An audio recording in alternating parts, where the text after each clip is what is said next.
Are you ready to level up your Valorant game by mastering the art of in-game chat? First things first, let's access the chat function. Once you're in the main menu or inside a match, look down towards the bottom left corner of your screen. You'll see a small text box. That's your gateway to communication. To activate the team chat, simply press the Enter key on your keyboard. This will open the text box, allowing you to type messages to your teammates. Remember, clear and concise communication is key to victory. Want to send a message to everyone in the match, including the enemy team?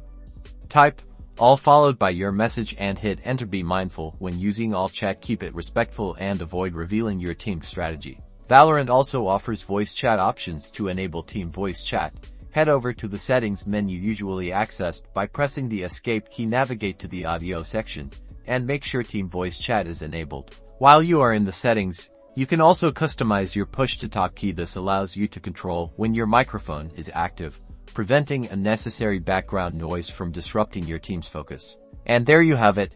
You now know how to open and use chat in Valorant, enabling you to coordinate with your team, strategize effectively, and ultimately, dominate the battlefield. Remember to stay positive, communicate clearly, and have fun out there. Don't forget to like and subscribe for more Valorant tips and tricks. Good luck, agents.